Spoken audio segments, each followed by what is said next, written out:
गिबियावनो बड'लेण्ड पाब्लिक रादाब नायगिरि नोंथांमोननिसिम अननाय सिबिनायखौ जासिग्रोबाय। दिनै 30 जुलाइ जोहोलाव सोमब्ला बसुमतारीनि 22थि थैनाय सान।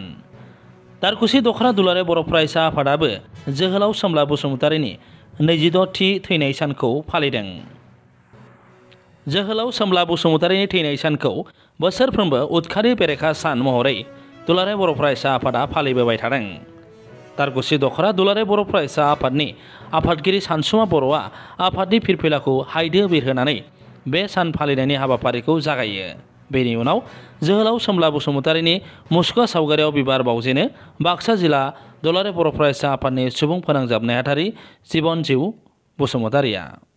नोजोर होयोब्ला जों नुनो मोनो आरो जों नोजोर होयोब्ला बेखौनो मोनदाङो दिनैनि समाव जोंनि बर' समाजनि गेजेराव जोंनि लाइमोनफ्रा बर' माहारिनि थाखाय खामानि मावनो ओंखारबोनाया, हारिनि थाखाय खामानि मावनो ओंखारबोनाया गोबां खम जालांबाय थादों। जों बेखौ नुनो मोनदों। जोङो बेखौनो खावलायनो सानो जोङो साफ्रोमबो लाइमोनफ्रानो गावनि गाव बा गावबा गावनि खामानिखौ मावलांनायजों लोगोसे गावनि मावनो गोनां खामानि मावनायजों लोगोसे गावनि जिउ राहा दानायजों लोगोसे हारिनि थाखायबो एसेब्लाबो सम होनानै खामानि मावलाङो बा एसेबाबो सम दिहुनलायनानै खामानि मावलाङो। जोङो बेखौ नैबे रादाबनि गेजेरजों आं फोरमायहरनो सानदों। लोगोसेयावनो जोहोलाव सोमब्ला बसुमतारीनि माखासे बानबुंथाइफोरखौ जोङो गोसोखांनो गोनां जायो। बिथाङा मोनसे बाथ्रा बुंदोंमोन, जाय बाथ्राखौ जोङो गोसोखांनो गोनां जायो। जोंनि जे लाइमोनफोरखौ लानानै बिथाङा बुंनाय बाथ्रा, जोंनि लाइमोनफ्रा बावसोमनानै थुनलाइनि फारसे खामानि मावनांगौ होननानैबो बिथाङा माखासे बानबुंथायाव बिथांनिफ्राय जों मोनो। मानो होनना बुङोब्ला जोंनि लाइमोनफ्रा खामानि मावोब्लासो बा थुनलाइनि बिथिङावल' नङा, गुबुन गुबुन बिथिंफ्रावबो जोंनि लाइमोनफ्रा बावसोमनानै खामानि मावलांनो हायोब्लासो जोंनि हारि बा जोंनि हादोर बा जोंनि समाजनि जा जौगाथाय, बेयो जौगाथाया फैगोन।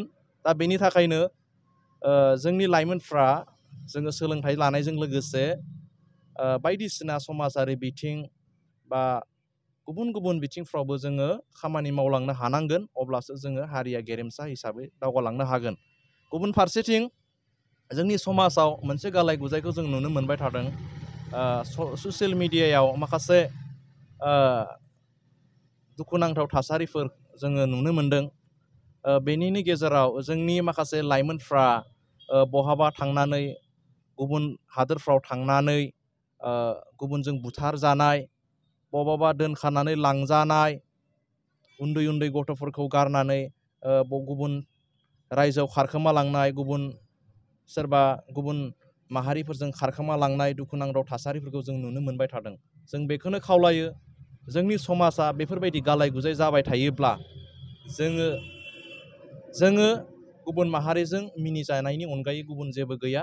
दा बेनि थाखायनो जोंनि लाइमोनफ्रा बे बिथिङावबो सांग्रां जानांगौ, जाहाथे बेफोरबायदि इयुन समाव गलाय गुजाय थासारिफ्रा जाबाय थाया। जों बेखौ आसा खालामदों।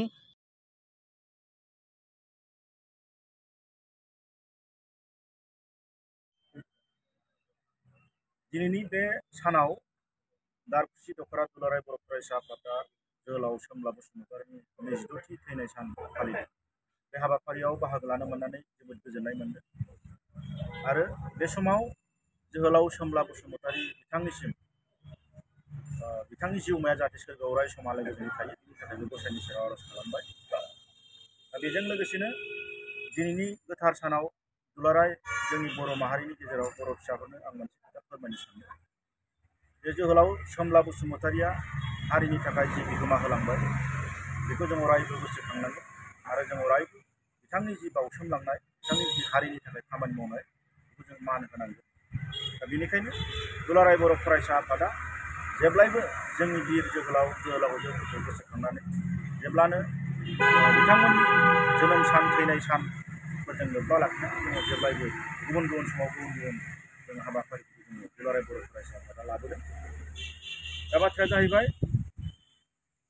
दुलाराय बर' फरायसा आफादनि सायाव गोदोबो इसिंनियानो जा बायजोनियानो जा दुलाराय बर' फरायसा आफादनि मावथिफोरनि सायाव बा आफादनि सायाव गाज्रि नोजोर गाज्रि नोजोरा सिगांबो दङमोन आरो गोबां सिगां दुलाराय बर' फरायसा आफादनि मावथिफ्रा उदखारिफोरनि आखायाव बा हाथियार दैग्राफोरजों दुलाराय बर' फरायसा आफादनि दैदेनगिरिफ्रा मावथिफ्रा गोबां जिउ खोमानो गोनां जादों। दा दिनै जोंनि बर' समाजाव हाथियार दैग्रा रावबो आफाद गैला। दा बिदि होननानै बेबायदि नङा जे जोंनि बर' समाजाव बर' हारिनि गेजेराव दुलाराय बर' फरायसा आफादखौ गाज्रि नोजोरजों नायग्रा रावबो गैला, बेफोरबायदि नङा। दुलाराय बर' फरायसा आफादखौ दिनैसिमबो जोंनि हारिनि गेजेरावनो जा गुबुन हारिफोरनि बिथिंनिफ्रायनो जा दुलाराय बर' फरायसा आफादखौ जेब्लायबो दिनैसिमबो डाइरेक्ट इनडाइरेक्टलि गादबनो नागिरनाय, सिनस्रि सिफायनो नागिरनाय, नोरजिया खालामनो नागिरनाय, दुरबल खालामनो नागिरनाय जि सिन्थाधारा, जि सानस्रि बे दिनैसिमबो दङ। नाथाय दुलाराय बर' फरायसा आफादखौ बेबायदि सोरबाया सिन्था खालामदोंबाबो, बेबायदि नोरजिया खालामनो नाजादोंबाबो दिनैसिमबो हायाखै आरो इयुन समावबो हानाय नङा।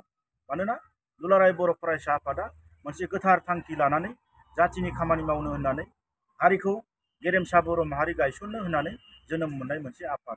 बे आफादखौ जोंनि साफ्रोमबो बर' फिसाफ्रा अनसायो। साफ्रोमबो बर' फिसाफोरनि अननाय आरो बोरा दुलाराय बर' फरायसा आफादनि सायाव दङ। बेनिखायनो दिनैसिमबो गोमै दुलाराय बर' फरायसा आफादा थांनानै दङ आरो गसंनानै दङ।